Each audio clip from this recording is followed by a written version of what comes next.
The British locked Subhas Chandra Bose inside his own home, guards at the gate, CID agents on the street. But months later, his voice suddenly crackled over the radio from Berlin, telling India to rise up. But whether we survive or not, we are confident that India shall be free. For 10 days, the British had been guarding an empty room, completely unaware their most dangerous prisoner was already gone. The last Indian to humiliate an empire like this was Chhatrapati Shivaji Maharaj, slipping out of Aurangzeb's grip. This is the story of how Bose beat the British surveillance state, crossed a world at war, and raised an army for India's freedom.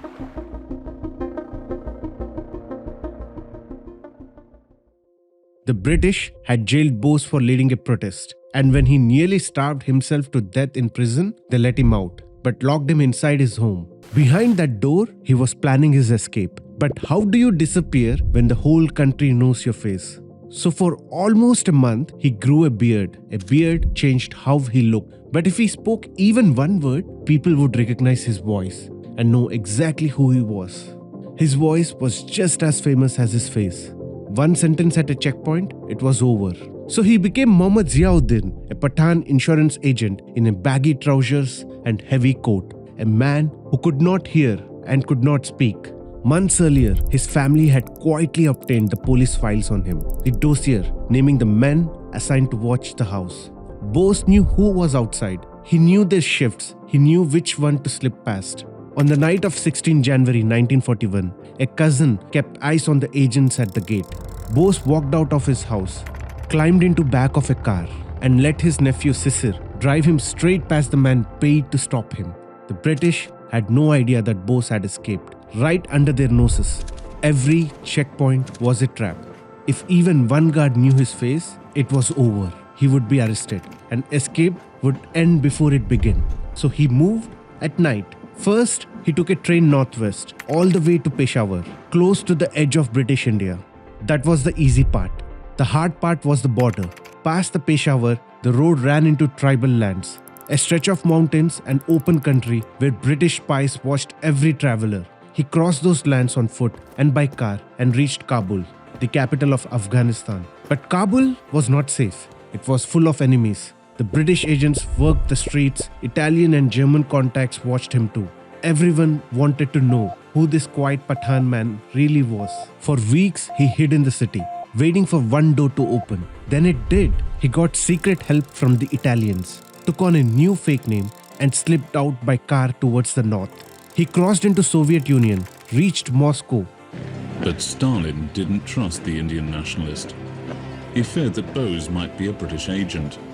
And from there, he finally boarded a plane to Berlin. And here's the strange part. For weeks, British agents kept watching his room, still believing he was inside. When they finally checked the room and found it empty, panic reached the top of British government.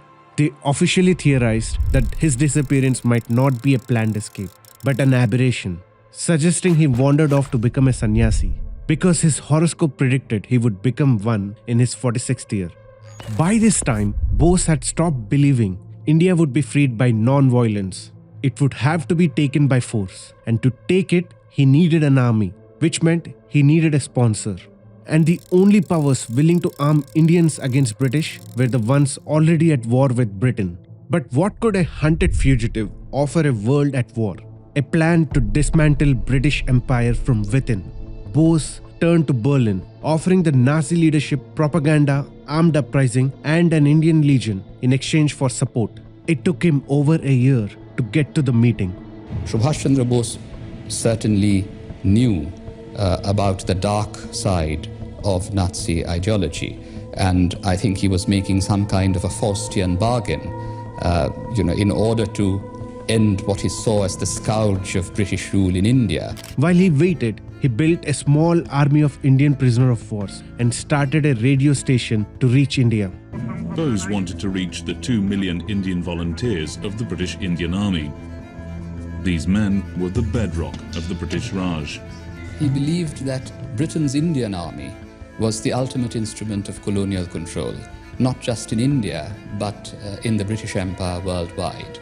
And therefore he set out to undermine the loyalty of Indian soldiers to the King Emperor. Then Hitler finally saw him and gave him a lecture.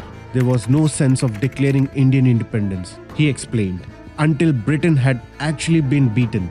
Besides, German tanks were thousands of miles from India. His advice was simple: go east, ask the Japanese. Bose had crossed the continent to be told to leave.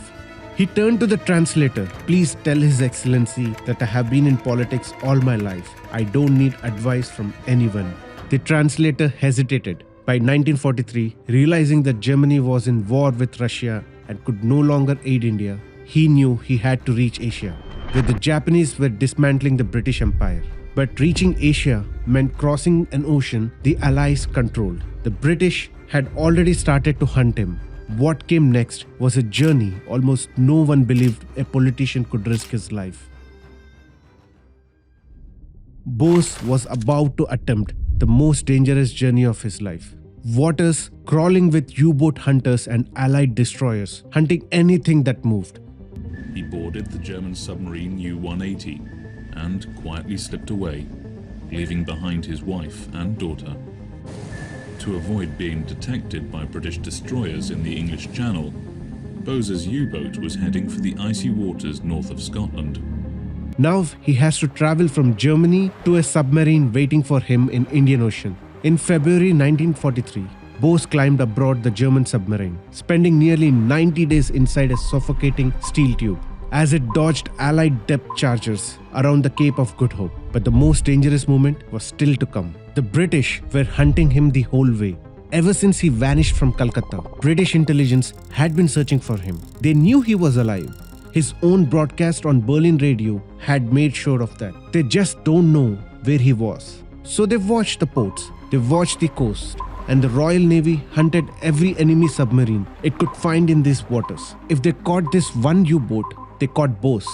One depth charge in the right spot, and the whole story ended at the bottom of the ocean. Then off the coast of Madagascar, the German submarine surfaced in the open ocean and waited. A Japanese submarine was doing the same. In the pitch dark open sea, two enemies of Britain were about to attempt something never done in the war, moving a passenger from one submarine to the another, mid-ocean, with destroyers hunting nearby. There was no dock, no harbor. Two enemy submarines sat exposed on the surface of the Indian Ocean, while one man climbed into a rubber raft and rode between them. In the middle of the night, in a heavy swell, the handoff worked. From that submarine, Bose pushed on across the last stretch of the ocean, and by the May, he reached Tokyo, where he secured the backing of Japanese Prime Minister Tojo. But what did Japan actually want from him? He wouldn't find the real answer for another year, and when he did, it almost destroyed everything he had built. Reaching Singapore by July, Rajbihari Bose handed him the leadership of Indian Independence League. Bose now proceeded to Singapore. He received a hero's welcome by thousands of Indian volunteers, members of the Indian National Army under Japanese command. The leadership was his, or so it looked, but there was nothing left to lead, because Bose wasn't stepping into a united movement. An Indian National Army already existed, and it had spent the previous year tearing itself apart. The men who had built it were convinced the Japanese saw them as convenience rather than an ally, useful while the war was going well, and disposable afterwards.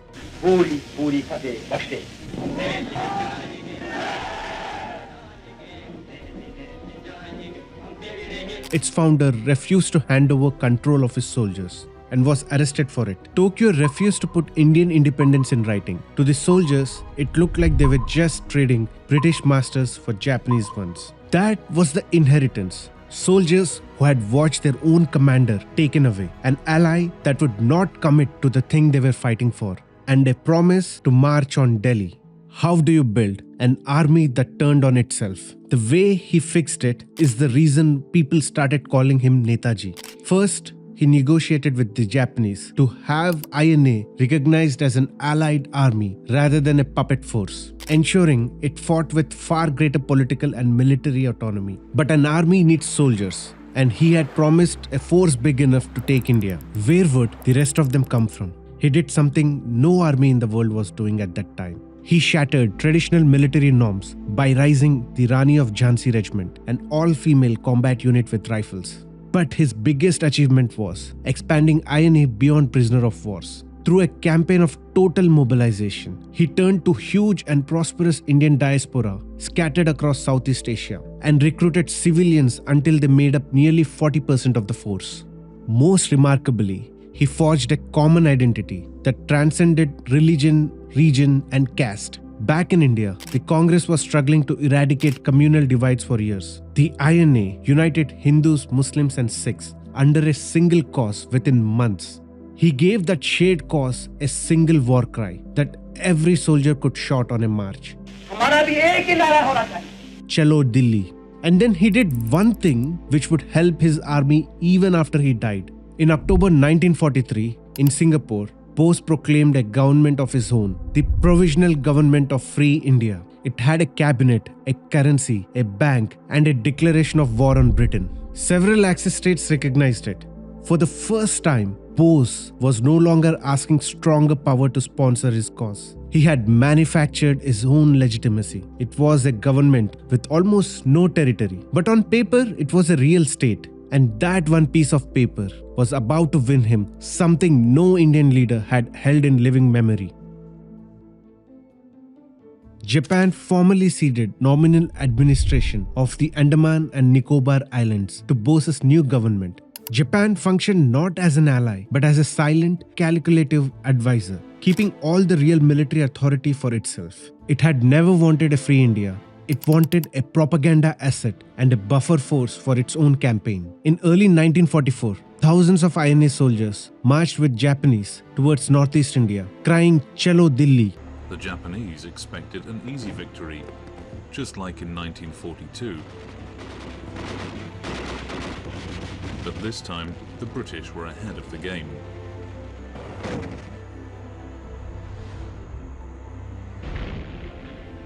For Bose, this was not really about capturing Delhi. He wanted to prove one thing, that Indians would actually stand up and fight, even if it cost him everything. They advanced to capture Manipur, but the Japanese commanders made critical strategic errors. Instead of striking the nearest British railhead and supply base in eastern Assam, they dug in for long siege. Exactly what an undersupplied army could least afford. The INA had carried almost no supplies of its own. The entire plan depended on British breaking fast, so Bose's men could capture their food stores and eat off the enemy. Neither came. The British held, dug in on high ground, and let the mountains and weather do the rest. As INA pushed deeper, severe supply shortages emerged. They were marching into regions plagued by extreme cold and malaria, with only one blanket each and no mosquito nets. Starving and short of weapons, the INA fought its way to the outskirts of Imphal. They could see it after everything: the ocean crossing, the broken army rebuilt from nothing, the march through mountains, and the town they had come for was finally within reach. An Indian army was standing on the edge of Indian soil, and back home, the British would spend enormous effort making sure no one ever heard about it. This was as close as the dream of marching on Delhi could ever come. But they had gone in with almost nothing, 5 loads of ammunition, and no artillery to answer the British guns. As the British reinforced the positions, an early monsoon flooded the jungle and cut off INA's supply lines. The Japanese were not being cruel for its own sake. They were losing badly to the Americans across the Pacific. And a drowning army saves itself first. So they pulled the air cover east and held to what they had left. And then food ran out.